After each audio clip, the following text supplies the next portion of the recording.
네, 강원도의 현안과 이슈를 들여다보는 시간입니다. 사시사철 볼거리와 즐길거리 가득한 강원도는 관광의 도시라는 이미지가 강한데요. 최근 계속된 악재 속에 강원 관광이 유례없는 위기에 봉착했습니다. 강원도 관광 산업의 위기는 지역 경제를 뿌리째 흔들 수 있는 영향력을 가진 만큼 강원 관광의 새로운 대안과 또 대책 마련이 시급하다는 목소리가 이어지고 있는데요.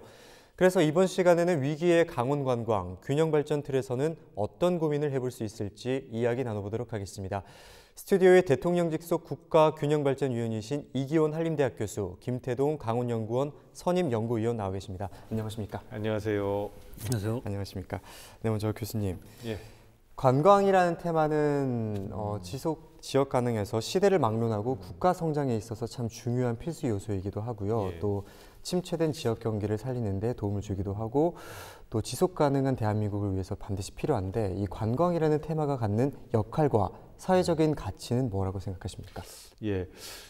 특히 이제 균형 발전 측면에서 이제 그 가치를 찾아본다면 우리가 이제 지역이 주도하는 자립적 성장 기반을 구축한다. 이것을 네. 우리가 국가 균형 발전의 목표로 세워놨거든요. 네. 근데 그렇게 그 목표를 달성하기 위해서 사람, 공간, 산업이란 세 가지 측면에서의 3대 전략과 9대 핵심 과제를 도출해냈었습니다. 네.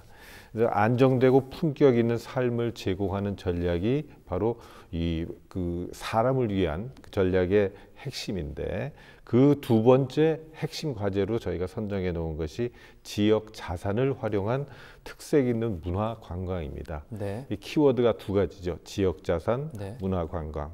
그래서 균형 발전의 관점에서 지역 어디서나 차별 없이 누리는 문화 관광.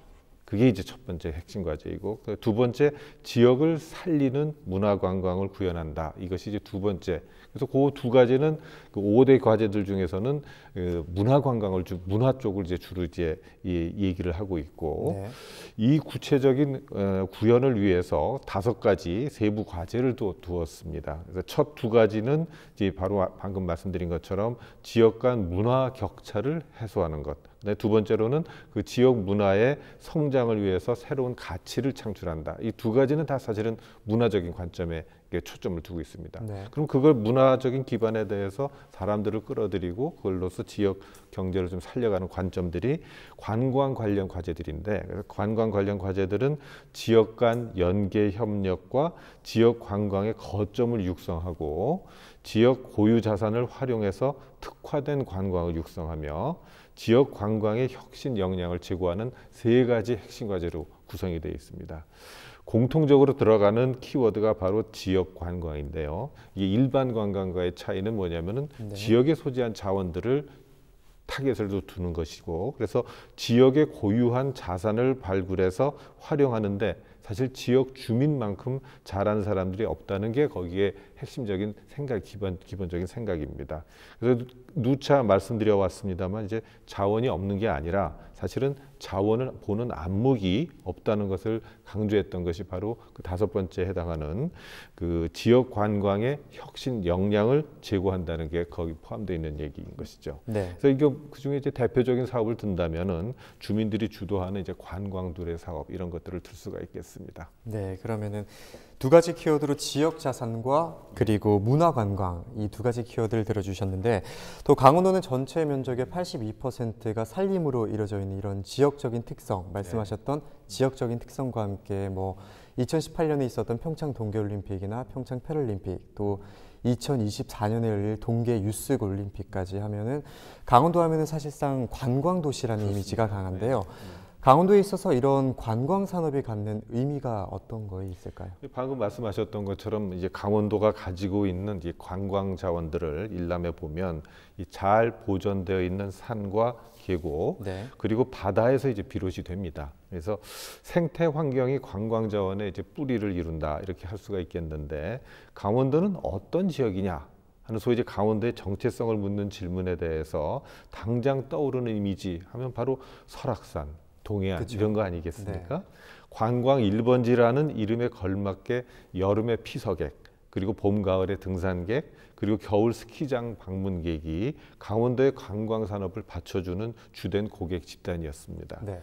굳이 인공의 손을 가하지 않아도 있는 그대로의 모습만으로도 이 많은 방문객을 끌어들일 만한 매력을 가지고 있는 곳이 바로 우리 강원도였고요. 네. 거기에 창의성이 좀 합쳐지면 산천어 축제가 되기도 하고 네. 양양의 죽도 해변의 서핑 거리가 나오기도 하는 것입니다. 네.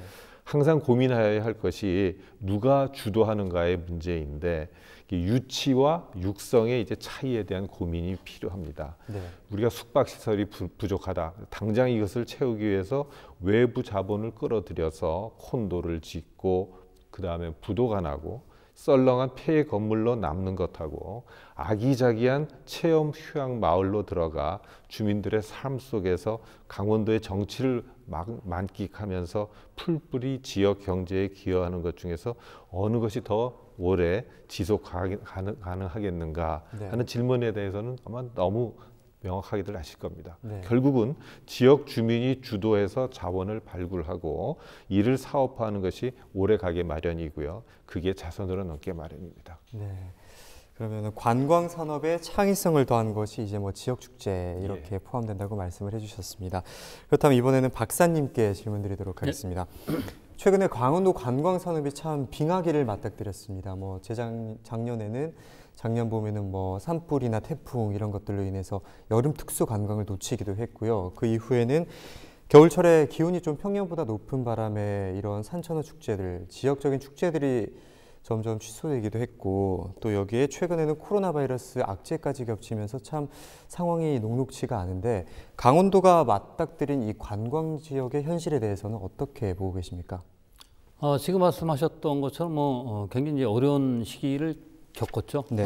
뭐 산불로 인한 어떤 봄철, 네. 봄철에 관광객들이 또 안 찾아왔고 여름철에 또 폭우 때문에. 하지만 그 와중에도 우리 각 지자체에서 나름대로 어떤 정책을 좀 잘 전개했어요. 네. 속초 같은 경우는 야간에 해수욕장을 개장해서 어떤 흥미로운 프로그램도 개발하고 네. 그래서 이제 많은 관광객도 유치했고요. 양양 같은 경우는 아까 우리 교수님께서 말씀하셨던 그런 서핑 네. 이런 걸 특화했던 어떤 부분이 있고요. 삼척 같은 경우는 자왕의 어떤 투명 카누 카약, 그다음에 스킨스쿠버라든지 이런 부분들 많이 콘텐츠를 개발해서 나름대로 어떤 선전을 했다고 보여집니다. 네. 특히나 우리 강원도 입장에서 봤을 때는 기존에 있던 어떤 다른 상품보다는 새로운 상품들을 계속 개발하고 있다고 지금 보여지고 있고요. 네. 특히 이제 겨울철 같은 경우는 우리 강원도 어떤 역점 관광이겠죠. 축제. 네. 이거는 이제 앞으로 좀 변화가 좀 필요하지 않겠나. 왜냐면 지금 올해 한 해 이제 끝난다면은 다행이겠지만 향후에 이제 지속적으로 이런 기상 기후가 변화가 돼서 얼음이 안 온다든지 눈이 안 온다든지 이러면은 거기에 대한 어떤 프로그램 좀 개발할 필요가 있다. 특히나 이제 저희가 이제 겨울 축제에 관련돼서는 코로나하고 영향이 있지 않았나 이렇게 보는데 저는 이제 코로나보다는 아무래도 이제 기상 기후에 변화하는 그런 어떤 새로운 프로그램이 좀 도입될 필요가 있지 않겠나. 콘텐츠 자체가 좀 변화가 필요한 거죠. 네. 홍천강 꽁꽁축제 할 때 이제 제가 좀 가봤습니다. 네. 가봤는데 폭우로 인해서 뚝을 쌓아놨던 게 다 유실이 됐더라고요. 네. 그러다 보니까 이제 새로운 대응을 해야 되는데 발빠르게 대응해서 이제 펀트 낚시를 한 게 된 거죠. 얼음이 안 되니까. 네. 그런 어떤 새로운 어떤 콘텐츠를 한 거죠. 그래서 사람들이 관광객들이 흥미를 느껴서 많은 관광객들이 온 거고 실내 낚시터도 그렇고 그렇게 이제 새로운 콘텐츠를 빨리 대응할 수 있는 그런 것들이 좀 필요하지 않겠나.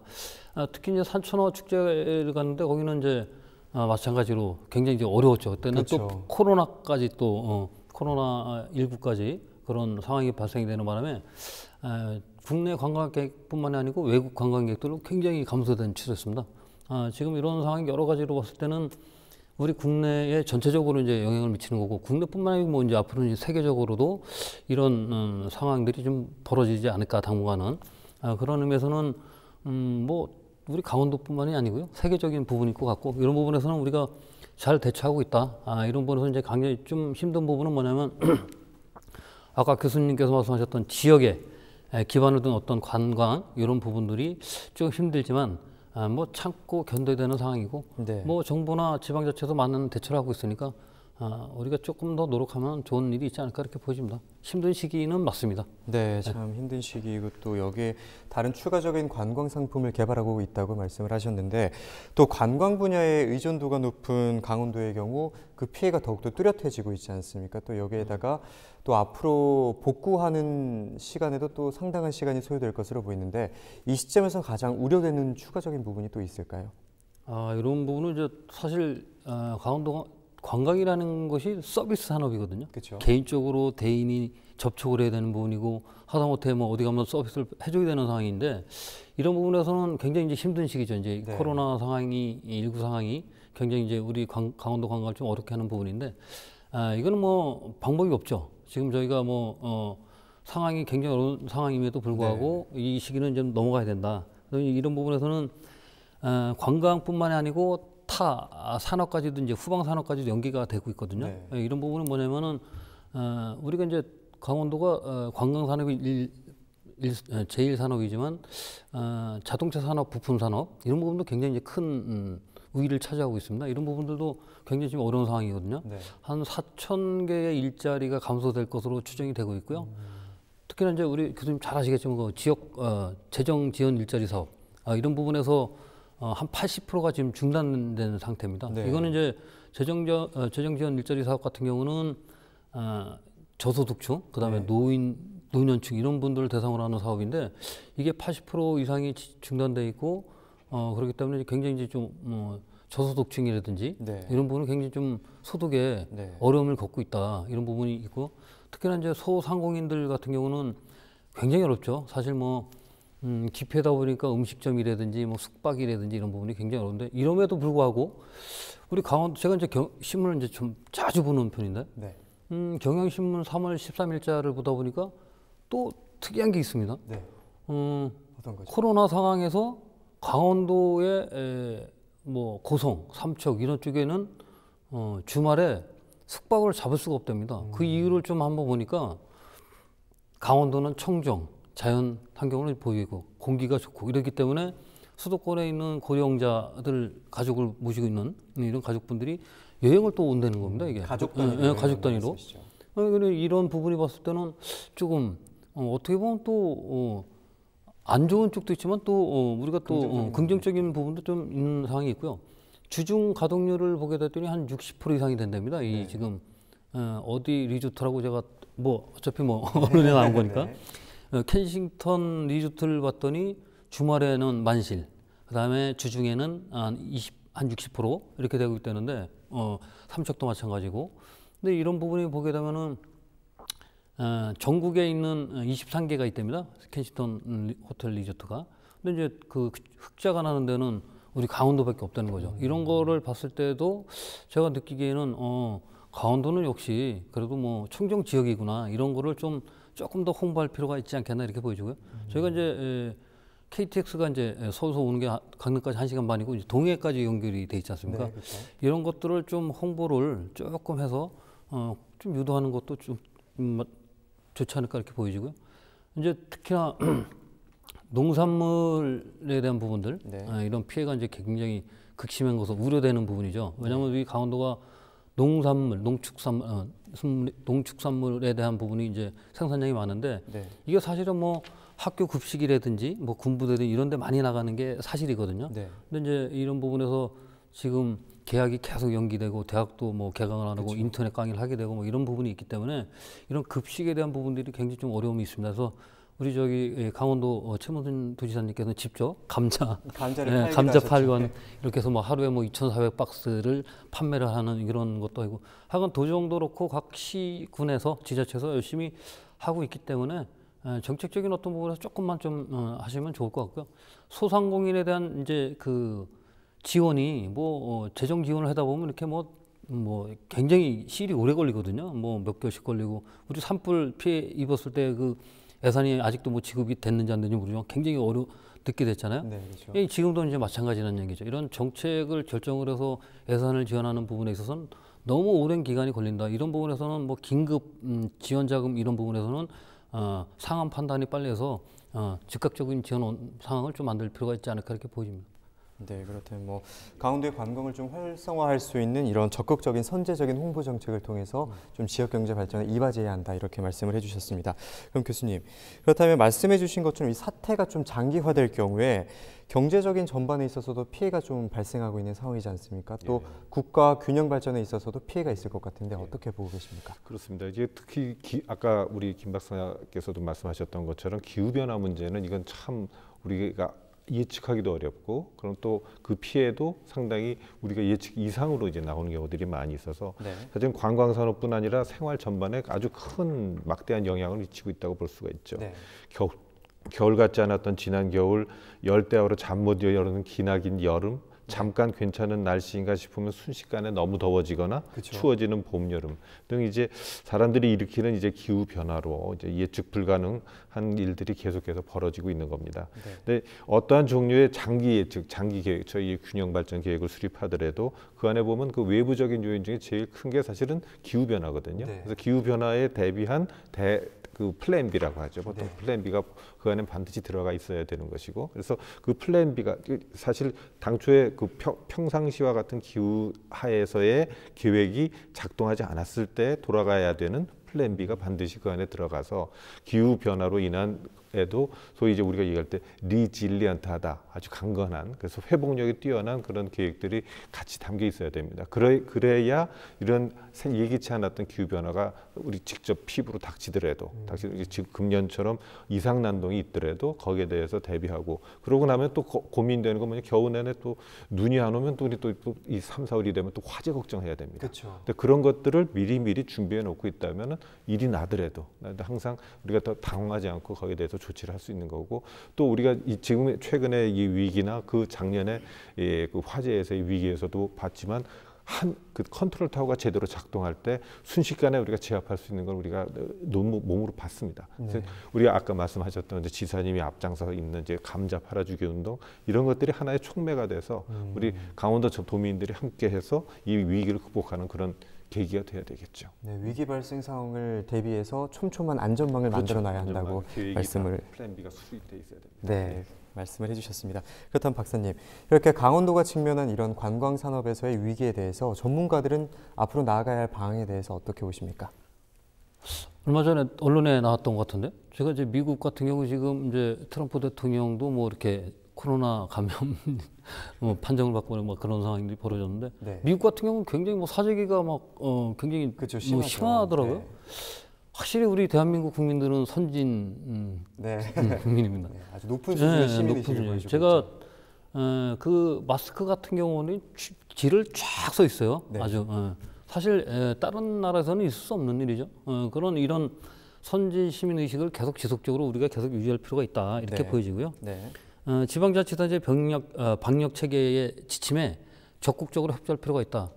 얼마 전에 이제 종교단체에는 이제 그런 일이 있었고, 또 어저께 보다 보니까 또 이제 또 새로운 그런 게 있더라고요. 이제 종교 부분이 굉장히 힘든 부분인데 말씀드리기가, 하여간 그렇게 종교라는 부분이 어쨌든 이제 우리 국민들 위한 부분이라고 보면, 그런 데서 좀 지침을 좀 따라주는 것도 좀 우리가 한번 고민할 필요가 있지 않을까 이렇게 보여지고요.